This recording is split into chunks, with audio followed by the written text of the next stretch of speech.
నమస్కారం సార్. నమస్తే. Sir, Jharkhand CM Hemant Soren మరి నిన్న అరెస్ట్ అవ్వడం చూసాం. సో ఆయన ప్లేస్‌లో ఇప్పుడు వేరే వ్యక్తిని కూడా చీఫ్ మినిస్టర్‌గా అనౌన్స్ చేశారు. మరి ఎవరిని అనౌన్స్ చేశారు? అసలు అరెస్ట్ గల కారణాలేంటి సార్? నిన్న మనం చెప్పుకున్నాం, అరెస్ట్ చేసే పరిస్థితి ఉంది. అరెస్ట్ అయితే వాళ్ళ భార్య కల్పన సోరెన్ వస్తుందేమో అనుకున్నాం. బట్ ఆయన్ని నిన్న 5 గంటలకి అదుపులోకి తీసుకున్నారు, సాయంత్రం 5 గంటలకి. అయితే అరెస్ట్ మాత్రం 10 చూపించినట్టుగా తెలుస్తుంది. దాంతో ఆయన గవర్నర్ దగ్గరికి వెళ్ళి రిజిగ్నేషన్ లెటర్ ఇచ్చినట్టుగా తెలుస్తుంది సీఎంగా. ఆల్రెడీ మొన్న మనం చెప్పుకున్నట్టుగా రాష్ట్ర వ్యాప్తంగా వీళ్ళ అంటే coalition Congress and JMM Jharkhand ముక్తి మోర్చా, ఈ 2 పార్టీలకు సంబంధించి ఎమ్మెల్యేలందరినీ కూడా రాంచీకి పిలిపించారు ఆల్రెడీ. సో వాళ్ళందరూ అక్కడే ఉన్నారు. వాళ్ళందరూ గవర్నర్ దగ్గరికి వెళ్ళి మాకు మెజారిటీ ఉంది కాబట్టి మమ్మల్ని ప్రభుత్వానికి ఆహ్వానించాలని అడుగుతున్నారు. యాక్చువల్గా ఏంటంటే ఈ కల్పన సోరెన్కే ఇద్దామని హేమంత్ సోరెన్ అనుకున్నాడు. బట్ కల్పన ఆమెకు పోటీగా వాళ్ళ సిస్టర్, హేమంత్ సోరెన్ సిస్టర్, ఆమె సీతా సోరెన్, ఆమె కూడా రంగంలోకి దిగింది. సో వాళ్ళిద్దరి మధ్య గొడవ వచ్చేసరికి వాళ్ళొద్దు, 3వ వ్యక్తిని పెడదామని చంపై సోరెన్ అనే ఇంకొక ఆయన రవాణా శాఖ మంత్రి. గతంలో ఈ హేమంత్ సోరెన్ వాళ్ళ ఫాదరు శిబు సోరెన్, శిబు సోరెన్ జార్ఖండ్ ముక్తి మోర్చా పేరుతో పార్టీ పెట్టి, సో జార్ఖండ్ ప్రత్యేక రాష్ట్రంగా బీహార్ నుంచి విడిపోయిందనమాట జార్ఖండ్. సో ఇక్కడ ఎట్లాగే ఉమ్మడి ఆంధ్రప్రదేశ్ నుంచి తెలంగాణ విడిపోయిందో అట్లాగే అక్కడ బీహార్ నుంచి జార్ఖండ్గా రాష్ట్రం విడిపోయింది. ఆ జార్ఖండ్ ముక్తి మోర్చా తరఫున ఉద్యమాలు చేసింది వీళ్ళ ఫాదరు అర్జున్ ముండా, ఇలాంటి వాళ్ళు అనమాట. సో ఈయన వాళ్ళతో కలిసి పనిచేసిన వ్యక్తి చంపై సోరెన్, ఈ శిబు సోరెన్ అసిస్టెంట్గా పనిచేశారు. సో ఆయనకి జార్ఖండ్ టైగర్ అని కూడా బిరుదు అనమాట. ఎందుకంటే ఆయన ట్రైబల్ వ్యక్తి. సో ఆయన వ్యవసాయదారు కుటుంబం, చాలా పెద్ద కుటుంబం వాళ్ళది. సో ఈయనకి కూడా 4 మగపిల్లలు, 3 ఆడపిల్లలు, 7 మంది సంతానం ఈ చంపై సోరెన్కి కూడా. సో ఆయనకు మంచి పేరుంది. సో ఆయన్ని ఎంచుకున్నట్టుగా తెలుస్తుంది. సో ఆయన ఇప్పుడు సీఎంగా ఈరోజు ప్రమాణ స్వీకారం ఈరోజు కానీ రేపు కానీ చేసే అవకాశం కనిపిస్తుంది. ఓకే. ఈ లోపల ఈ హేమంత్ సోరెన్ పోలీస్ స్టేషన్లో కేసు పెట్టి, యాక్చువల్గా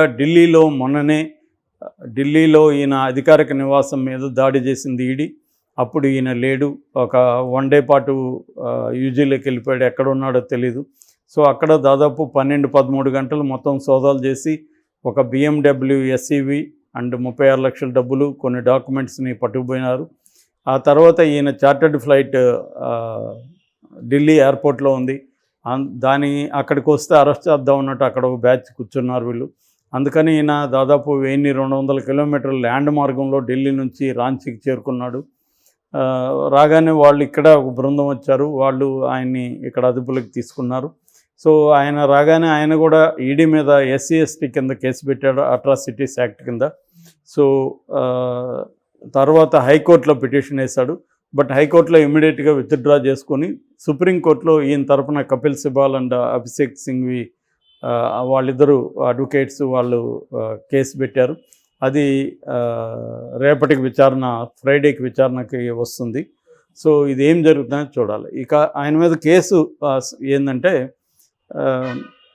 ఇక్కడ రాంచీలో ఒక ల్యాండ్ మాఫియా రకరకాల పద్ధతుల్లో 100 కోట్ల విలువైన ల్యాండ్ని ఎవరెవరి దగ్గర నుంచో దొంగ పత్రాలు సృష్టించి రాయించుకొని తాము వేరే వాళ్ళకి అమ్మారనమాట. ఇవన్నీ నకిలీ స్టాంపులు, నకిలీ సంతకాలు, ఇవన్నీ చేసిన ఒక మాఫియా. ఆ మాఫియాకి ఈయన హెల్ప్ చేశాడనేది అభియోగం అనమాట. అది ఒక అభియోగం. రెండోది స్టోన్ మైనింగ్, షబీబ్గంజ్ అంటారు. షబీబ్గంజ్ అనే జిల్లా ఉంది.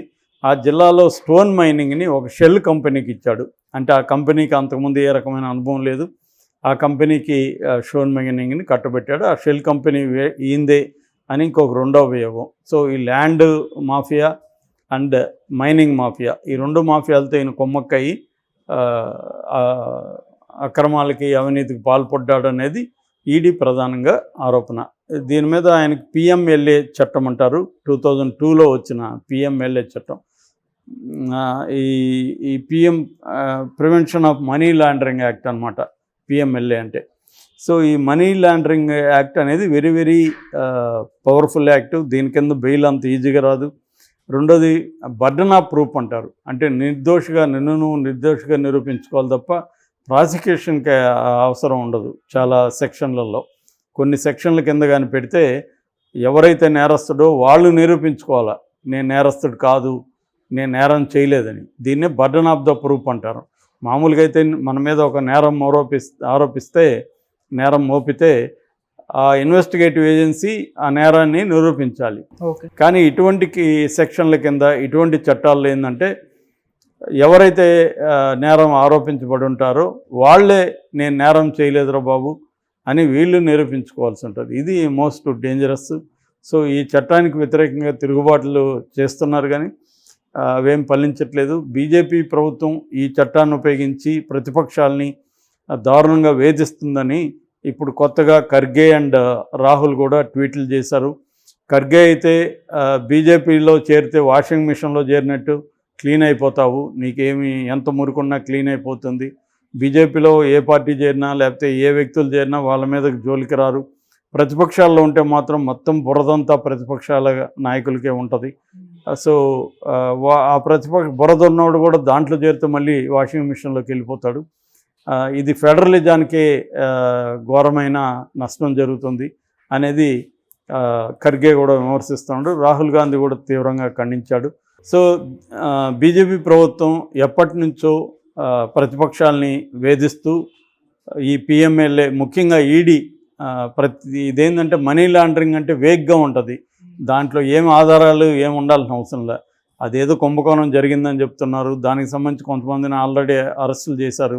ఇప్పుడు మన చంద్రబాబు మీద కేసులు పెట్టారు కదా, దానికి ఏమైనా ఆధారాలు కనబడ్డాయా? అలాగే ఇది కూడా అంటే మనీ వచ్చింది కానీ ఏమీ లేదు, ఏం ప్రూఫ్స్ లేవు. సో కొంతమందిని అరెస్టులు చేసి సీఎంని ఇరికిచ్చేశారు. అంటే వీళ్ళ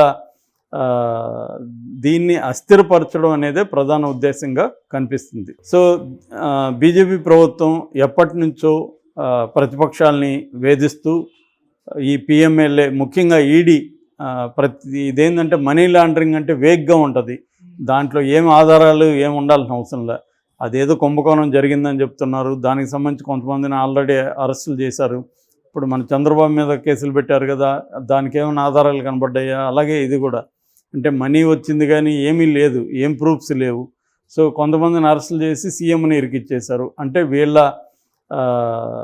దీన్ని అస్థిరపరచడం అనేదే ప్రధాన ఉద్దేశంగా కనిపిస్తుంది దీంట్లో. Thank you so much.